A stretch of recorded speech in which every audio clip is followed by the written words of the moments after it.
G'day Marvel Future Fight Gamers, VaderG here, welcome back to the channel. In this video, it's going to be a pretty damn quick video. Going to give away, well, maybe it won't be, maybe I'll ramble on a bit. Going to give away 19 crystal vouchers, 300 crystals each, and I'm going to chat a little bit about, probably why I haven't made a video for the past however long it's been, and just have about stuff happening in the game. So firstly, what's happening in the game? Well, I was really disappointed in the last update. The Shang-Chi update, major disappointment for me, major letdown. This guy can't even beat Venom in Alliance Battle Extreme. These other characters, Wenwu and Katie, Katie, why is she even in the game? Really just filler units, Shadowland or Alliance Conquest, I'm guessing. I don't really know. I don't play Alliance Conquest. Coming up in this next mid-month update, looks like we're going to get uniforms for these three girls, and really Sharon Rogers and Luna don't need any uniforms, but they're going to get them anyway. Crescent really does need a uniform, and I'm kind of, if there's something that I'm happy about in this game that's coming up, it is Crescent getting a uniform. She really does need it. She was Alliance Battle Extreme meta, had to build up with a CTP of Rage and all that sort of stuff, and so she definitely needs a uniform. White Fox is going to get a tier 3. Got to build up. I can't really see White Fox being any other sort of unit except for a CTP of Insight support type unit. Having said that, she might be handy pushing some of these these end game content in terms of World Boss Legend, and potentially other other game modes. Although what other game modes are there that are end game, I don't really know. So yeah, that's kind of where I'm at. Kind of really disappointed with some of this bullshit that's been thrown into the game. I mean, where are we? Where's that stupid fucking timeline survival? This thing's the biggest crock of shit you'll ever come across. Spend energy to potentially get energy back. The rewards are garbage. It's autoplay crap again from the Marvel Future Fight developers. What are we doing here? Why am I bothering pressing this button? Press autoplay, and what's that? What's that meant to be?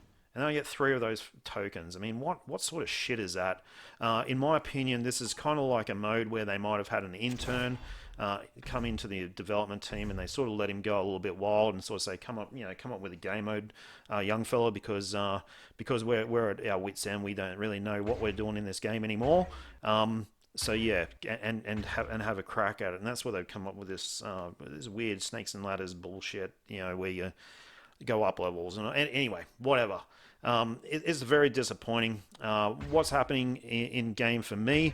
Well, I'm kind of looking at ways to cut down my time in game. Well, I'm not really. I am looking for times to cut down my time in game. I'm really not finding the game very entertaining anymore. So I don't feel like I'm getting entertainment value out of the investment that I've put into the game. I'm at rank 33 in Alliance Battle Extreme. That's with minimum pushing, to be perfectly honest. I think I did 2 runs with what's his name, Apocalypse, on Friday, which is your Saturday, your Thursday maybe, I don't know. Anyway, it gets mixed in the time zone when we're over here in Australia. So I did a couple of runs. I've done 1 run of Wonder today, and I'm at rank 30. And really, why am I pushing this stuff anymore? Because everyone above me, not everyone, I'm sure there's other good players that aren't, but they're probably not too many. But everyone above me, all these guys, they've got multiple fucking CTPs of brilliant. Let's have a look at this dude in Odyssey. No offense to this dude, he's probably a really nice guy, and the rest of it, but he will have multiple CTPs of Brilliant. And okay, I have 1 CTP of Brilliant on my Mephisto, and it's rolled all attack, and effectively it scores basically, it scores a few % more than a Mighty Judgment with type in Alliance Battle Extreme. This guy has a Brilliant CTP with a perfect roll, 70, 100, 240% damage proc. That's a perfect roll. You don't get any better than that. That CTP, I reckon, on average, to get that type of roll, you're looking at $1,000. So let that sink in for a little bit.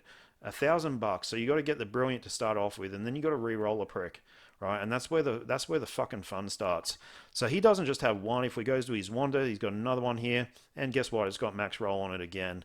This guy. Okay, not quite max roll. It's 60-90 instead of 70-100, but still max proc. Who else is he going to have it on? No, he's not going to have it on Cable. because he's got a CTP of Rage on cable. He doesn't need cable anymore, for the simple fact that cable is no longer used. Yeah, I bet he has one on Luna. Yep, 7100, so perfect proc. And realistically, this, you cannot compete with this. We did know this coming into the game, that it was going to be, it was going to be this kind of paywall with the Brilliant CTP. I don't think we realized just how inequitable it would actually make the game, but it has. There's another one. It's got it on freaking Moonstone, a perfect. So $1,000 each for these things, all made up the top there in Odyssey. Like I said, probably a really nice fella, but he might have 7 or 8 Brilliant CTPs. That's $7 or $8,000 for fucking some digital bit of shit. And what it's done is really produced mass inequity in the game. It's really ruined the game, in my opinion. On top of that, these lackluster updates from Netmarble, are kind of driving me to the point where I really don't really want to spend as much time in game anymore. Well, it's not like I definitely don't want to spend as much time in this game anymore.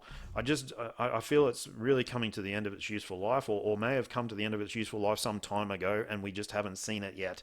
And as a result, we're kind of getting milked as players in the game. We're getting all these uniforms pumped out. Oh yeah, you need to have them for your collection or to push certain game modes. But really, do you need it? What are we actually gaining? And I suppose I'm at a point where I've reached the goal cap. That was a big goal for me, to actually reach the goal cap in game. If I wanted to push Alliance Battle Extreme more, I'm going to have to throw thousands of dollars at Alliance Battle Extreme. It's not going to happen. I'm not going to piss that away. I'm not going to piss that money away. I've spent enough money on this game without fucking around with that. World Boss Legend, to be perfectly honest, is no different. I mean, World Boss Legend, you want to push World Boss Legend levels, you are going to be doing it with Brilliant CTPs more often than not. These sort of top guys, they're all pumping the Brilliant CTPs. They're all going to have Brilliant CTPs on their units for World Boss Legend, and nothing against these guys. I mean, that's what they've chosen to spend their money on. For me personally, I just feel like I'm at a point in the game. It's definitely a crossroads where I don't think I really want to be competing anymore. And in that case, maybe I'll go casual. But if I go casual, I don't want to be doing this constant grind of all this shit all the time. Just trying to stay in the power curve and having that fear of missing out and dropping off the back of the power curve, which then forces you to grind all these different things. Like it forces you to grind stuff that you feel you need to grind it. Fucking story mode, what a waste of time that shit is. I don't do that stuff as it is, and I'm still spending way too much time in game. And I guess realistically, after 6.5 years of being in game, maybe that is enough. Maybe that's enough for VaderG to call it quits, because I really don't feel like I've got it. If it wasn't for my alliance mates, I wouldn't be playing this game. I can guarantee that. About 12 months ago, I tried to pull up stumps and get the hell out of it. And I kind of, I know I'd miss the camaraderie, but I also know that I'm significantly addicted to this game, and that in itself is another matter which I really need to test to see if I can unaddict myself from the game. And probably for me, just maybe doing it bit by bit and reducing my game time will be the way that I do that. Anyhow, I guess one thing you guys could help me out with, if you want, in the comments is, so what stuff in game do you consider? What is the necessary shit to do in game? I mean, I don't do everything right. I don't play Danger Room to ridiculous levels. I might do one a day or something like that. What is the stuff in game that you guys don't do, that you just say, nah, screw it, I'm not going to do it anymore, and makes you enjoy the game more? Because I really, after that insight, because I don't have it. I don't do everything in game, but I do spend still way too much time in this game. Way too much more than what it actually deserves. So, anyhow, guys, that's where I'm at. Probably not a super positive video. But Crystal Vouchers, that is a positive, and probably in good time to look at maybe picking up these uniforms in game that are going to come out. I mean, 300 crystals, might buy you a fucking pair of shoes of the uniform. Where most of these uniforms these days are well over 1,000 crystals, which is another matter where we're just getting smashed with fucking ridiculous cost for uniforms and stuff like that. And realistically, there's no additional way to earn crystals for that. So yeah, I mean, there's lots of different ways if you look at this game, and if you're in a certain mood like I am at the moment, you kind of just say, "What the fuck?" No matter what way you look at it from. Guys, let me know what you think in the comments. Appreciate you listening to my video, my rambling, and yeah, all the best in the crystal draw. Thanks.